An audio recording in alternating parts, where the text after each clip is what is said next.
తల్లిదండ్రులు లేని అనాథ. ఎవరు? ఎస్తేరు.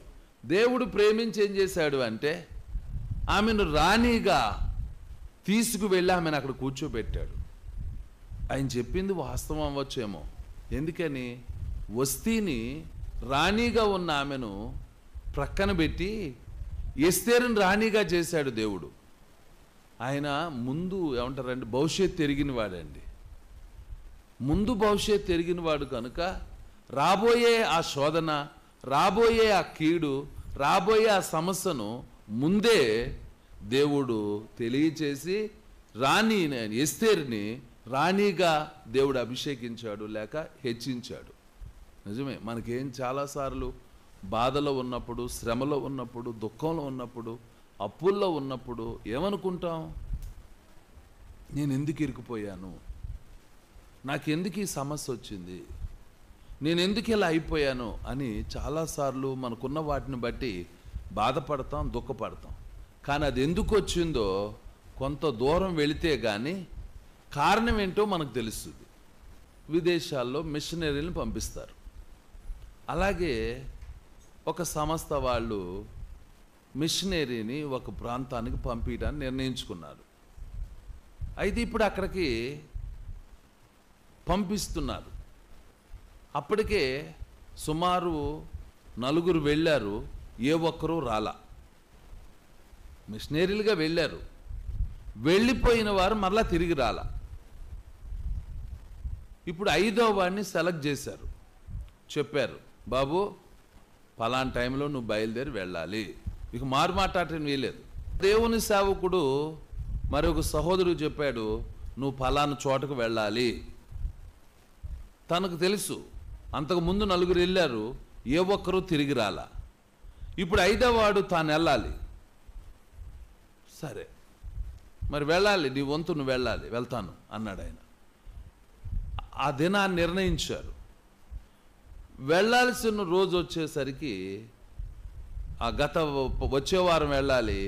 ఈ వారం ఏమైందంటే ప్రమాదం జరిగి కాలు తీసేశారు.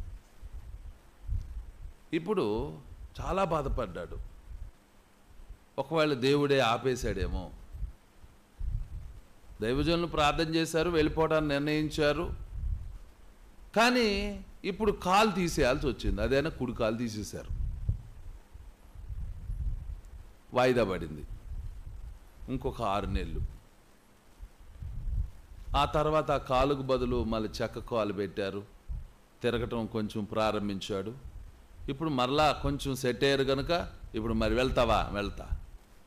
ఇప్పుడు ప్రయాణం అనేది వెళ్ళాలనుకుంది దేవుని పని కోసం. ఆ కొండ జాతి వారికి దేవుని సువార్త చెప్పాలి. వాళ్ళు మనుషులు తినే మనుషులు. సరే, అలాంటి భయంకరమైన ప్రదేశానికి 4 పంపిస్తే వాళ్ళు అప్పటికే 4 తినిపాడేశారు. ఇప్పుడు 5వ వాడు వెళ్దాం అనుకుంటే ఈ ఆటంకం ఎదురైంది. అయినప్పటికీ ఆ సమస్త దేవుని సేవకుల మాట విన్నాడు. బయలుదేరి ఆ చెక్క కాలుతోనే వెళ్తానని నిర్ణయించుకున్నాడు. అక్కడికి వెళ్ళడానికి అన్ని ఏర్పాట్లు చేసి పంపించారు. 5వ వాడిగా తాను వెళ్ళాడు. ఎప్పుడైతే అక్కడికి వెళ్ళాడో ఆ మనుషుల మధ్యకు వాళ్ళందరూ చుట్టుముట్టారు. అనుకున్నాడు ఇక నా పని అయిపోయిందని. కానీ ఎప్పుడైతే చుట్టుముట్టారో అక్కడ ఒక నియమం ఉందంట.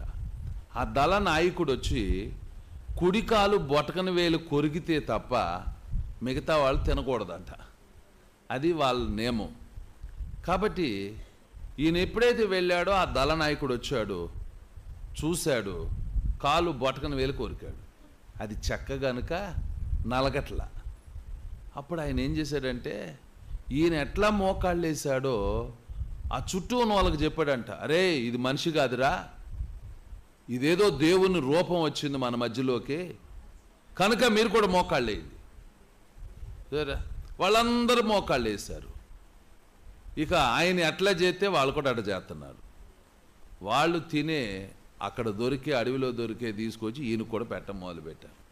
ఆ పండు ఈ పండు తినటం వాళ్ళ మధ్యలో ఉండి వాళ్ళ మచ్చిక చేసుకొని వాళ్ళ మధ్యలో సువార్త ప్రకటించగలిగాడంట ఆయన. సరే, అంటే 4 తినేశారు వాళ్ళు. 5వ వాడు దేవుని కృప ద్వారా వెళ్ళి ఆయన నిలబడి తన సంఘాన్ని కట్టగలిగాడు. చూడండి, దేవుని పని జరిగించగలిగాడు. ఇప్పుడు తనకు శోధన వచ్చింది దేనికోసం? తన మంచి కోసం. రెండవది దేవుని పని జరగటం కోసం. అలాగే సమస్య వచ్చిందా, అది మన మంచి కోసమే. ఇబ్బంది ఎదురైందా, అది మన మంచి కోసమే. ఎప్పుడు ఏ సమస్య వచ్చినా, ఏ బాధ వచ్చినా ఆ బాధను బట్టి మనల్ని నిందించుకోవద్దు, లేక ఫలాని వారే దీని కారకులని వారిని నిందించవద్దు. మనం చేయాల్సిన పని ఏమిటంటే, దేవా దీనిలో మీరు నాకేమి నేర్పాలనుకుంటున్నారు, లేదా నాకేం చెప్పాలనుకుంటున్నారు? ప్రేమ కలిగిన మా ప్రభువా, జీవమగల దేవా, గనుడవైన గొప్ప తండ్రి, మీకు స్తోత్రాలు. మేము బలహీనులమే కానీ మీరు బలవంతులు నాయన. అయ్యా మీకు వందనాలు, అయ్యా మీకు స్తోత్రాలు. అయ్యా ఎస్తేరు వలె మేము మీకు లోబడుతున్నాం, ఎస్తేరు వలె మీ ఎదురు తగ్గించుకుంటున్నాం, ఎస్తేరు వలె మీ సన్నిధిలో వెతుకుతున్నాం. మార్గాలు సరళం చేయి నాయన, కుటుంబాలను బిడ్డలను దీవించండి నాయన.